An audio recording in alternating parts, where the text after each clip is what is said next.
నమస్కారం. నేను మీ సిరి. Welcome to నిన్ను కోరి. ఈరోజు కథ ప్రణయమ ప్రళయమ పార్ట్ 163. రచించిన వారు బృందా గారు. ఇక కథలోకి వెళ్తే ఉదయ్తో ఫోన్ మాట్లాడి ఆది గదిలోకి వచ్చేసరికి బెడ్పై అడ్డంగా బోర్లా పడుకొని ఇయర్ ఫోన్స్ పెట్టుకొని ఫోన్లో సాంగ్స్ వింటూ అలాగే పడుకుంది కృతి. డోర్ పెట్టేసి ఏ కోతి సరిగ్గా పడుకో అని ఆమె భుజంపై చిన్నగా తట్టాడు. కృతి నుండి ఎలాంటి రెస్పాన్స్ లేకపోవడంతో ఆది అసహనంగా చూస్తూ పడుకునేటప్పుడు సరిగ్గా పడుకోవచ్చు కదా, బలవంతంగా నిద్ర లేపితే ఓ తెగ ఫీల్ అయిపోతుంది, ఇప్పుడు ఈ ఉబ్బస్తాను మోయాలా అని తిట్టుకుంటూ ఆమె చెవిలో ఇయర్ ఫోన్ తీసి పక్కన పెట్టేసి చేతిలో ఎత్తుకొని సరిగ్గా పడుకోబెట్టి బెడ్పై మరో మూలకు పడుకున్నాడు. వారం రోజులు చాలా వేగంగా గడిచిపోయాయి. డాక్టర్ వాణి రిపోర్ట్స్ చూస్తూ ఉంటే అతని ఎదురుగా కూర్చొని టెన్షన్గా చూస్తున్నారు మహేంద్ర. రిపోర్ట్స్ అన్నీ చూసి చిన్నగా నిట్టూర్చి మహేంద్ర వైపు చూశాడు డాక్టర్. నిజం చెప్పాలంటే 3 నెలల ముందు శ్రీవాణి గారి కండిషన్ బట్టి తను కొన్ని రోజులు మాత్రమే బ్రతుకుతుంది అనుకున్నాం. కానీ 3 నెలల వరకు తన లైఫ్ స్పాన్ ఎక్స్టెండ్ అయింది అంటే ఖచ్చితంగా మీరు తన లైఫ్లోకి రావడమే. మీరు పంచిన ప్రేమే ఆమెను సంతోషంగా మార్చి ఆమె హార్ట్ రేట్ కంట్రోల్లో ఉండేలా చేసింది. ఆమె మరణాన్ని డిలే చేసింది. ఆ మాటలకు మహేంద్ర వైపు చూసి ఎమోషనల్ స్మైల్ ఇచ్చాడు మహి. కానీ ఇప్పుడు ప్రాబ్లం వచ్చిందంటే తన కండిషన్ క్రిటికల్గా ఉన్నట్టే. డైలీ జూనియర్ డాక్టర్ వచ్చి తన కండిషన్ మానిటర్ చేస్తూ ఉంటాడు. ఉన్నన్ని రోజులు ఆవిడని హ్యాపీగా ఉండేలా చూసుకోండి. అంతకు మించి ఏం చెప్పలేను. డిశ్చార్జ్ ఫార్మాలిటీస్ కంప్లీట్ చేయండి అని చెప్పాడు ఇద్దరి వైపు చూస్తూ. మహి కళ్ళనీళ్లతో బాధగా చూస్తుంటే అతని భుజం చుట్టూ చేయి వేసి బయటికి తీసుకొచ్చిన మహేంద్ర, నువ్వు మమ్మీ దగ్గరుండు, నేను ఫార్మాలిటీస్ కంప్లీట్ చేసి వస్తాను అని చెప్పి వెళ్ళిపోగా తల వంచుకొని మొహాన్ని చేతిలో దాచుకొని కళ్ళనీళ్లు పెట్టుకున్నాడు మహి. కాసేపటికి తనని తాను కంట్రోల్ చేసుకుని ఫేస్ వాష్ చేసుకుని వాని దగ్గరికి వెళ్ళాడు.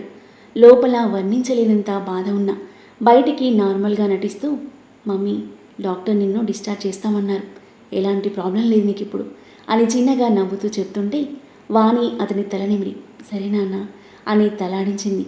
కాసేపటికి వాణిని తీసుకుని ఇంటికి చేరుకున్నారు. వాణి వీక్గా ఉండడంతో ఫ్రెష్గా హెడ్ బాత్ చేయించి సారీ కట్టిన వర్ణిక ఆమెను బెడ్పై పడుకోబెట్టబోతుంటే, వద్దు తల్లి, ఆ హాస్పిటల్లో ఊపిరి తీసుకోవడమే కష్టంగా అనిపించింది, కాసేపు అలా చల్లగల్లో తిరుగుతాను అంది.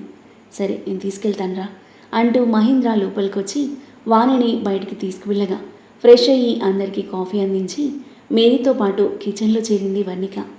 డిన్నర్ చేశాక వాణిని తీసుకుని మహేంద్ర తమ గదిలోకి వెళ్ళగా డైనింగ్ టేబుల్ కిచెన్ సర్దేసి తమ గదిలోకి వచ్చింది వర్ణిక. మ్యాక్బుక్ ముందేసుకుని సీరియస్గా వర్క్ చేస్తున్న మహి పక్క కూర్చొని నేనేమైనా వర్క్ చేయనా అని అడిగింది. మహి ఆమె వైపు చూసి, హాస్పిటల్లో సరిగ్గా నిద్రలేదు కదా, నువ్వు రెస్ట్ తీసుకో, కొంచెం ఇంపార్టెంట్ వర్క్ ఉంది, అది ఫినిష్ చేసి పడుకుంటాను అని చెప్పాడు.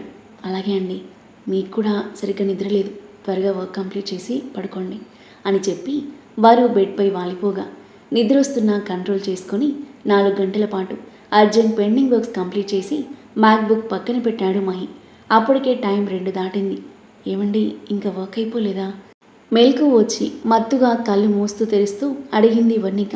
అయిపోయింది, కమింగ్ అని షర్ట్ విప్పేసి ఆమె ఎదపై మొహం ఆనించి చుట్టూ చేతులు బిగించి కళ్ళు మూసుకున్నాడు మహి.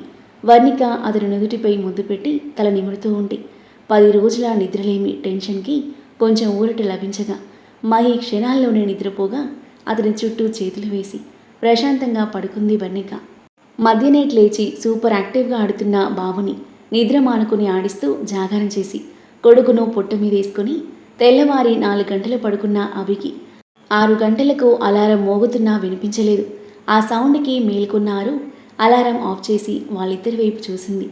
ఇద్దరూ matching white and white knight డ్రెస్లు సూపర్ క్యూట్గా పడుకునున్నారు. ఆరు చిరునవ్వుతో మురిపంగా చూస్తూ లేచి పైకి జుట్టుముడి వేసుకొని మెల్లిగా బాబు మీద నుండి అవి చేతులు తీసి బాబుని బెడ్పై పడుకోబెట్టడానికి ఎత్తుకుపోతుంటే బాబు నిద్రలోని ఏడుపు మొహం పెట్టగా అవి చేతులు మళ్ళీ బాబుని చుట్టేశాయి. చిన్నగా నవ్వుకున్నారు. వాళ్ళని డిస్టర్బ్ చేయకుండా ఇద్దరు నుదుటిన ముద్దిచ్చి ఫ్రెష్ అయ్యి బయటికి వెళ్ళింది. గుడ్ మార్నింగ్ అమ్మా అని వంట చేస్తున్న మీనాక్షి మెడలో వెనక నుండి చేతులు వేసింది.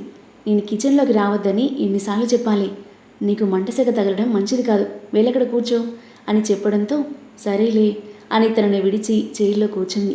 అమ్మా ఇవాళ నా కోసం ఏం స్పెషల్ చేస్తున్నావు?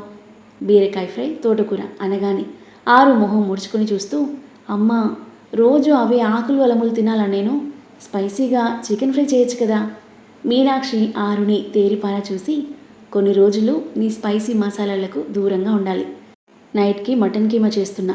ఈ 2 పూటలు ఈ ఆకులు అలములు తినాల్సిందే. నీ ఆరోగ్యానికి మంచిది. పాలు కూడా బాగా పడతాయి. సరేలే అని పేపర్ చూస్తూ ఉన్న తనని చూసి ఏదో గుర్తొచ్చి, ఆరు, చెవిలో కాటన్ ఏది, తలకి గుడ్డేది, చెవిలో గాలి పోకూడదే అని అంటుంటే, మాతాజీ మెల్లిగా, మీ అల్లుడు వింటే నాకు బ్యాండ్ బాజా బారతే, ఇప్పుడే కట్టుకుని వస్తాను అని ఫాస్ట్గా లోపలికి వెళ్ళి చెవిలో కాటన్ పెట్టుకొని తల చుట్టూ క్లాత్ కట్టుకొని బయటికి రాబోతుంటే బాలింత వెచ్చాల డబ్బా కనిపించింది. అమ్మో, ఇది కూడా మర్చిపోయాను, పెద్ద క్లాస్ తీసుకుంటుంది అని వెచ్చాలు చిన్న ఉండ చేసుకుని కష్టంగా మింగేసి బాబుని అభిని ఒకసారి చూసి డోర్ దగ్గరగా వేసి బయటికి వెళ్ళింది. మీనాక్షి తనకి పాలందిస్తూ, బాలింత వెచ్చాలు వేసుకున్నావా అని అడిగింది సందేహంగా. వేసుకున్నాలే అని మొహం ఎలానో పెట్టి పాలందుకుంది. స్మెల్ చూస్తేనే అర్థమైంది ఆరుకి అవి వెల్లుల్లి వేసి కాచిన పాలు అని. ముక్కు మూసుకుని గడగడ తాగేసి పక్కన పెట్టేసి అమ్మయ్య అనుకుంది. తన అవస్థని చూసి తనలో తానే నవ్వుకుంటూ వంట చేస్తూ ఉంది మీనాక్షి. బాబుకి మెల్లిగా ఆకలి మొదలై గావుగేకి పెట్టడంతో ఉలికిపడి కళ్ళు తెరిచినవి.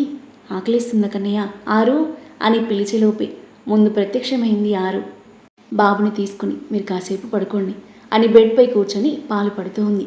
ఇప్పుడేం పడుకుంటాను ఇంకా అని అభి విష్ణుమూర్తి పోజులో పడుకొని ఆరు మొహాన్ని చిరు దరహాసంతో చూస్తుంటే ఆరు చిన్నగా నవ్వుతూ ఏంటన్నట్టుగా కళ్ళెగరేసింది. ఏం లేదు, నా శ్రీమతిని కళ్ళారా చూసుకుంటున్నా అని లేచి ఫ్రెష్ అవ్వడానికి వెళ్ళాడు. ఆరు చిన్నగా నవ్వుకొని పాలు పడుతూ ఉంటే, చీటి కన్నయ్య ఏం చేస్తున్నావు అని అరుస్తూ లోపలికొచ్చింది నిత్య. హాయోదినా, కన్నయ్య పాలు తాగుతున్నాడా? సరేలే, అప్పటిదాకా మీ మామతో ఆడుకుంటా, ఇంకా లేవనట్టున్నాడు, నిద్ర డిస్టర్బ్ చేసొస్తాను అని బాబు బుగ్గగిల్లి ఎగురుకుంటూ బయటికి వెళ్ళింది నిత్య. అక్షయ్ గదిలోకి వెళ్ళి గాఢ నిద్రలో ఉన్న అతన్ని చూస్తూ మెల్లిగా బెడ్డెక్కి ఆమె హెయిర్ చివర్లతో అతని మొహం మీద రాస్తూ ఉంటే మొహాన్ని చేత్తో తుడుచుకుని మరోవైపుకు తిరిగి పడుకున్నాడు అక్షయ్. మీదకి వంగి హెయిర్ అతని ముక్కులో పెట్టడంతో హచ్చని తుమ్ముతూ కళ్ళు తెరిచిన అక్షయ్ ఎదురుగా చూసేసరికి అల్లరిగా నవ్వుతూ కనిపించింది నిత్య. రాక్షసి, మంచి నిద్ర డిస్టర్బ్ చేస్తావా అని చేయి పట్టుకుని వెనక్కి మడిచాడు. ఈ టైం దాకా పడుకుంటే ఆఫీస్కి ఎప్పుడు వెళ్తావురా? నిన్ను నిద్రలేపి లేట్ అయినందుకు, మేనేజర్తో తిట్లు పడకుండా చేసినందుకు నువ్వు నాకు థ్యాంక్స్ చెప్పాలి.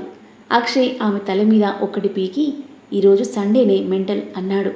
ఓ అలాగా, మర్చిపోయాను అని పల్లికిలించింది. నిద్ర డిస్టర్బ్ చేసిందే కాక ఎలా నవ్వుతుందో చూడు, పోవే అని తనని వదిలి టవల్ తీసుకుని అక్షయ్ వాష్రూమ్కి వెళ్ళగా చిన్నగా నవ్వుకొని బయటికి వెళ్ళి అయాన్ చేతిలో బాబుని ఎత్తుకుంది నిత్య. ముద్దుగా నవ్వుతున్న వాడి మొహం నిండా ముద్దులు కురిపించి, మీ అత్తకి ఎగ్జామ్స్ అయిపోయాయి, ఇక త్వరగా పెళ్లి జరిగితే హ్యాపీగా రోజు నీతో ఆడుకోవచ్చు అంటున్న నిత్య బయటకు వస్తున్న అభిని చూసి టక్కున మాట్లాడడం ఆపేసింది. గుడ్ మార్నింగ్ అన్నయ్య. మార్నింగ్ రా అని నిత్య తల నిమిరి బాబు బుగ్గన ముద్దిచ్చి వాళ్ళ పక్కన కూర్చున్నాడు అభి. నిత్య అయాన్ల అల్లరికి యాక్టివ్గా రెస్పాండ్ అవుతూ కాళ్ళు చేతిలో ఆడిస్తున్న బాబుని నవ్వుతూ చూస్తూ ఆరు ఇచ్చిన కాఫీని ఎంజాయ్ చేస్తున్నాడు. ఇంకా ఎంతసేపు రెడీ అవుతారండి? లగేజ్ బ్యాగ్ పట్టుకుని అడుగుతున్న కృతిని తేరిపారా చూస్తూ. నార్మల్గా అయితే గంటలు గంటలు రెడీ అవుతావు, పుట్టింటికి అనగానే చిటికలో రెడీ అయిపోయావు అన్నాడు. కృతి చిన్నగా నవ్వి, అదంతేలేండి, ఫాస్ట్గా కానివ్వండి అని తొందర పెడుతూ బ్యాగ్ తీసుకుని బయటికి వెళ్ళగా ఫాస్ట్గా రెడీ అయిపోయి తన వెనకాలే వెళ్ళాడు ఆది. కృతి పద్మను హత్తుకుని, మాయత్తయ్య, మేము 2 రోజుల్లో వచ్చేస్తాం, మిస్ యూ సో మచ్ అంది. పద్మ ఆమె నుదుటిన ముద్దిచ్చి, అంత దూరం వెళ్ళి 2 రోజుల్లో వచ్చేస్తారా? ఓ 4 రోజులైనా ఉండండి, వాళ్ళు కూడా సంతోషిస్తారు అంది ఇద్దరి వైపు చూస్తూ. కృతి ఆది సమాధానం కోసం చూస్తుంటే, నేను 2 రోజుల కంటే ఉండలేనమ్మా, నీ కోడలు ఉంటానంటే ఎన్ని రోజులైనా ఉండమను, నాకేం ప్రాబ్లం లేదు, హ్యాపీగా వదిలొచ్చేస్తాను అన్నాడు. ఆ మాటలకి కృతి మూతి ముడుచుకుని చూస్తుంటే పద్మ చిన్నగా నవ్వి, పెళ్ళయ్యాక మొదటిసారి పూణే వెళ్తున్నారు, కలిసి వెళ్ళి కలిసి రండి అని ఆది వైపు చూసి, 4 రోజులు ఉండి రండి, ఇంకేం మాట్లాడొద్దు అంది. సరే అమ్మా, అత్తాకోడళ్ళు మీరు ఒకటైతే నేనేం చేస్తాను ఇంకా అని నిట్టూర్చి, మీరు జాగ్రత్తగా ఉండండి అని పద్మకు బుగ్గన ముద్దిచ్చి కేశవ్కి హగ్గిచ్చి బ్యాగ్ తీసుకుని కారు దగ్గరికి వెళ్ళగా ఇద్దరికి బాయ్ చెప్పి కారులో కూర్చుంది కృతి. ఎయిర్పోర్ట్కి చేరుకొని ఫ్లైట్లో స్టార్ట్ అయ్యారు. గంటన్నర ప్రయాణం తర్వాత పూణే ఎయిర్పోర్ట్కి చేరుకున్నారు ఆది వాళ్ళు. వాళ్ళ రాక కోసమే ఎయిర్పోర్ట్ ఎంట్రీ దగ్గర వెయిట్ చేస్తున్న కళ్యాణ్ వాళ్ళని చూసి హాయ్ బావా, హాయ్ కృతి అంటూ నవ్వుతూ ఎదురెళ్ళి ఆదికి హగ్గిచ్చి అతని చేతిలో బ్యాగ్ తీసుకుని డిక్కీలో పెట్టాడు. ముగ్గురు కారులో ఇంటికి చేరుకున్నారు. జంటగా వచ్చిన కూతురు అల్లుడికి హారతి ఇచ్చి లోపలికి ఆహ్వానించింది ధరణి. ఒకరినొకరు పలకరించుకొని టీ తాగుతూ యోగక్షేమాలు మాట్లాడుకున్నాక కృతితో పాటు తన గదిలోకి వెళ్ళాడు ఆది. వెళ్ళి ఫ్రెష్ అయ్యండి, లంచ్ చేద్దాం అంది బ్యాగ్ కబోర్డ్లో పెడుతూ. గదంతా పరిశీలనగా చూస్తూ బెడ్ వైపు చూసిన ఆది. బెడ్ కొంచెం చిన్నగా ఉన్నట్టుంది కదా అన్నాడు. మనసుల్ని దూరం చేసే పెద్ద లగ్జరీస్ బెడ్స్ కన్నా ఇది చాలా బెటర్. మేమిద్దరం మధ్యలో దయ్యం కూడా పట్టేంత స్పేస్ ఉంది. ఇంకా చిన్నగా ఉందట. ఇద్దరి మధ్య కిలోమీటర్ దూరం ఉండాలేమో అని అతన్ని చూస్తూ తనలో తానే గొనుక్కుంటున్న కృతిని చూసి ఏమంటున్నావు అనేదేదో బయటికి అనొచ్చు కదా, మేము వింటాం అన్నాడు.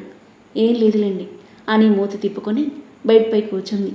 ఏంటో ఏమో ఒక్కోసారి ఒక్కోలా బిహేవ్ చేస్తున్నావు, పిచ్చిగాని పట్టలేదు కదా అన్నాడు ఆమెను ఉడికించాలని. కృతి అతనిపై దిండు విసిరేసి మిమ్మల్ని చేసుకున్నాక మీ పిచ్చే నాకు పట్టింది అంది. సో మొత్తానికి నువ్వు పిచ్చిదానివని ఒప్పుకున్నావన్నమాట, వెరీ గుడ్ అని ఆది చిన్నగా నవ్వుకుంటూ వెళ్తుంటే కళ్ళ కింద నుండి అతన్ని చూస్తూ జుట్టు పీకేసుకున్న కృతి మిర్రర్లో తనని తాను చూసుకొని జడుచుకుంది. నన్ను ఇలా చూస్తే పక్కా ఎర్రగడ్డలో పడేస్తాడు అని ఫాస్ట్గా జుట్టు విప్పేసి నీట్గా దువ్వుకొని పోనీటైల్ పెట్టుకుంది. ఇద్దరూ ఫ్రెష్ అయ్యాక అందరూ కలిసి లంచ్కి కూర్చున్నారు. అల్లుడి కోసం స్పెషల్గా చేసిన నాన్ వెజ్ ఐటమ్స్ని ఆది చాలు అంటున్న కొసరి వడ్డించింది ధరణి. వాళ్ళ ప్రేమాభిమానాలు వంటల టేస్ట్లో తెలుస్తుంటే చిన్నగా నవ్వుకొని అందరితో మాట్లాడుతూ తింటున్నాడు ఆది. ఇంతకు ముందులా మొహం ఉమ్మని ముడుచుకోకుండా అందరితో ఫ్రీగా మాట్లాడుతున్న ఆదిని చూసి కృతి మనసు నిండిపోగా కడుపు నిండా తృప్తిగా తినేసింది. లంచ్ చేసి కాసేపు కబుర్ల తర్వాత ఇద్దరూ కలిసి పార్కు వెళ్ళారు. ఆది సార్, ఈ పార్క్కి మనకి అవినాభావ సంబంధం ఉంది.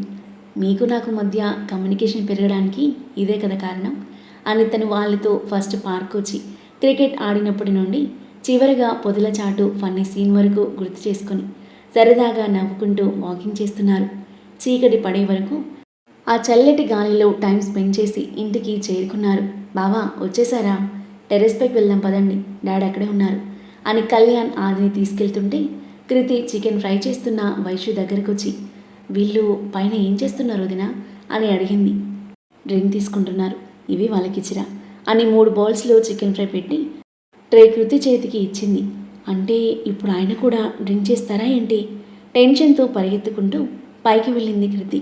ఆ తర్వాత ఏం జరగబోతుంది ఆది కృతుల మధ్య, ఈ పూణేలో ఎలాంటి క్యూట్ సన్నివేశాలు చోటు చేసుకోబోతున్నాయి? ఇద్దరి మధ్య దూరం తగ్గి దగ్గరవుతారా? అక్షయ్ నిత్యల పెళ్లి ఎలా జరగబోతుంది?